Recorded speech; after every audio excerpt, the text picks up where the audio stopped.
আর আজকের ভিডিওটা একদম স্পেশাল ভিডিও হতে চলেছে, কারণ আজকের ভিডিওতে আমাদের দুটো পার্ট রয়েছে।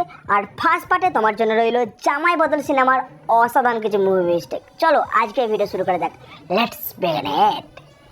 এই সোফাটার পাশে কোনো রকম গাছ নেই, কিন্তু তার পরের সিনেতেই সোফাটার পাশে একদম পাশে একখানা গাছ দেখা যায়। ওয়েট ওয়েট ওয়েট ওয়েট আমরা যদি প্রথম সিনটাতে ব্যাক যাই তাহলে দেখতে পাচ্ছি সোফাটার থেকে একটু দূরে একটা গাছ দেখা যাচ্ছে, এবং তার পরের সিনেতে ক্যামেরা এমনভাবে ভিউ নেয় যে ওই গাছটাকেই যেন দেখে মনে হয় সোফাটার পাশে আছে। আসলে গাছটা কিন্তু তার নিজের জায়গাতেই আছে, শুধুমাত্র ক্যামেরার ভিউয়ের জন্য এইরকম দেখায়। ক্রিস যখন গিফটটা নিয়ে গেটের কাছে আসে তখন নায়িকার একটা জবরদস্ত এন্ট্রি হয় এবং একটা রোমান্টিক মুভমেন্টের ক্রিয়েট হয় এবং বাতাসে নায়িকার চুল পুরো উড়তে থাকে। কিন্তু তার পরের সিনেতেই যখন ক্রিস রুমের ভেতর ঢুকে পড়ে তখন সে সমস্ত বাতাস গায়েব হয়ে যায়। বর্ষার ডেকোরেশনের লোকটাকে কিছু বলতে বলতে পেছন দিকে হেঁটে আসছে, আর একইভাবে ক্রিস কানে ফোন নিয়ে উল্টো দিকে হেঁটে আসছে। আর এভাবে আস্তে আস্তে তাদের মধ্যে ধাক্কা হয়ে যায় এবং তারপরে ক্রিস বর্ষার দিকে তাকায় এবং আরও রোমান্টিক হয়ে যায়। তাই সে একইভাবে উল্টো দিকে হাঁটতে থাকে এবং একটা সময় সে প্যান্ডেলের কিছু কাপড়ের ওপর পড়ে যায়। কিন্তু যে মুহূর্তে সে মাটিতে পড়ছে তখন তার পায়ের সামনে কোনো রকম চেয়ার দেখা যায় না, কিন্তু তার পরের সিনেতে সে মাটিতে পড়ে যাওয়ার পরে তার সামনে কিছু চেয়ার দেখা যায়। ক্রিস এবং বর্ষা যখন এই লাল গাড়িটা করে আসছে তখন তাদের সামনে আরও একটা গাড়িকে দাঁড়িয়ে থাকতে দেখা যায়, এবং একই সময় তাদের বাবা যখন উল্টো দিক থেকে এন্ট্রি নেয় এবং ক্যামেরা কাছ থেকে ভিউ নেয় তখন তাদের সামনে থাকা গাড়িটাকে আর দেখাই যায় না। আসলে খুব ক্যামেরা কাছ থেকে ভিউ নেওয়ার জন্য ওই গাড়িটাকে দেখা যাচ্ছে না, কিন্তু তার পরের সিনেতে ক্যামেরা আবার দূর থেকে ভিউ নিলে ওই গাড়িটাকে আবার দেখা যায়। এই রুমের ভেতরে একটা সবুজ রঙের সোফা দেখা যাচ্ছে, কিন্তু তার পরের সিনেতেই দুখানা সোফা দেখা যায়। আসলে এই রুমের ভেতর দুটোই ছিল, কিন্তু একটা কিসের বডিতে আড়াল হয়ে যায় সেই কারণে একটাকে দেখা যায় না। আসল ব্যাপার হলো পুরো সিনেমাটা দেখার পরে আমি কোনো রকম সেরকমভাবে মিস্টেক খুঁজেই পাইনি, সেহেতু total mistake count is equal to 0।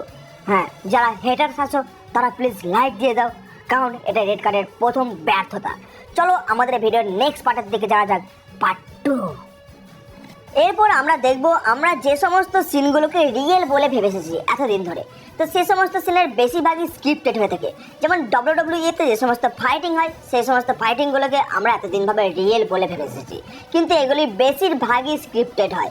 হ্যাঁ, বেশিরভাগই সাজানো থাকে আগে থেকেই। তো চলো লেটস বিগিন ইট। এই যখন একে ছেড়ে দেয় এ তখন সামনে থাকা সিঁড়িগুলোর কাছে পড়ে যায়, কিন্তু পাবলিককে দেখাতে হবে সে কতটা জোরে এই আঘাতটা খেয়েছে, অর্থাৎ কতটা জোরে তাকে ঠেলে দেওয়া হয়েছে।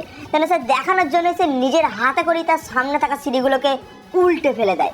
এখানে এই লোকটাকে যে ঘুষিটা মারা হয় সেটা এর মাথাতে লাগেই না, মাথার ওপর দিয়ে হাত চালিয়ে দেওয়া হয়। আপনি যদি খুব ভালো করে দেখেন তাহলে দেখতে পাবেন এই হাতটা পুরো মাথার ওপর দিয়ে পেরিয়ে যায়, তার সত্ত্বেও এমন এক্সপ্রেশন দেয় যেন খুব লেগেছে। বাহ, ওয়াও। তারপরে এই দুটো লোক খুব রেগে গিয়ে এই লোকটাকে লাথি মারতে যায়, কিন্তু আপনি যদি খুব ভালো করে দেখেন তাহলে দেখতে পাবেন এর গায়ে এক ফোঁটা টাচ হয় না, তার সত্ত্বেও এর সাইডে ঘুরে যায়। বাহ। আর এই সিনেতে ঠিক একই রকমভাবে মাথায় না মেরে হাতটাকে ওপর দিকে চালিয়ে দেওয়া হয়, অর্থাৎ মাথার ওপর দিয়ে একটা ফেক হাত চালানো হয়, এবং যাতে এমন এক্সপ্রেশন দেয় যেন খুব লেগেছে। এই সিনটা যদি আপনি খুব ভালো করে দেখেন তাহলে দেখতে পাবেন এ নিজেই এর কোলের ওপর উঠে পড়ে এবং অ্যাটলিস্ট এর মাথার ওপরে উঠে পড়ে এবং একে রিংয়ের দিকে ছুড়ে দেয়, এবং তারপরে এ ফিরে আসে এবং জাস্ট একটা পা চালায়, কিন্তু এই পাটা এর গায়ে লাগে না, তার সত্ত্বেও একটা বিরাট এক্সপ্রেশন নিয়ে মাটিতে পড়ে যায়। এই সিনটাতে একে বলাই থাকে তোকে আমি একটা কিক করব এবং তারপরে তুই পেছনে থাকা অডিয়েন্সের দিকে পড়ে যাবে, কিন্তু সে কিক করার পরে একটু লেট করে ফেলে, তার জন্য সে নিজের চেষ্টাতেই যে গার্ডটা দেওয়া থাকে সেই গার্ডটার ওপর উঠে পড়ে এবং শেষ পর্যন্ত সে অডিয়েন্সের দিকে উল্টে পড়তে ব্যর্থ হয়। লল। এই সিনটা সমস্ত লেভেলকেই পার করে যায়, তার কারণ হচ্ছে এ কোনো রকম আঘাত না খেয়েই নক আউট হয়ে যায়। কারণ আমরা যদি খুব ভালো করে দেখি তাহলে দেখতে পাচ্ছি এর মাথাটা এর দুটো পায়ের ফাঁকে আটকে আছে, এবং তারপরে এ যখন মাটিতে বসে পড়ে তখনও কিন্তু এর মাথাটা ফ্লোরে কোনো রকমভাবে টাচ হয় না, কিন্তু তার সত্ত্বেও এর নক আউট হয়ে যায়। বাহ। হ্যালো ফ্রেন্ডস, এই ছিল আজকের ভিডিও। আবার পরের দিন ফিরে আসবো নতুন একটা মিস্টেক ভিডিও নিয়ে। আর তোমরা যদি WWE এর ওপরে আরও মিস্টেক ভিডিও দেখতে চাও, অর্থাৎ একটা পুরো ভিডিও দেখতে চাও, তাহলে আমাকে কমেন্ট বক্সে তাড়াতাড়ি লিখে জানাও, আমি তোমাদের কমেন্টের আশায় রইলাম। আর আজকের মতো এখান পর্যন্তই।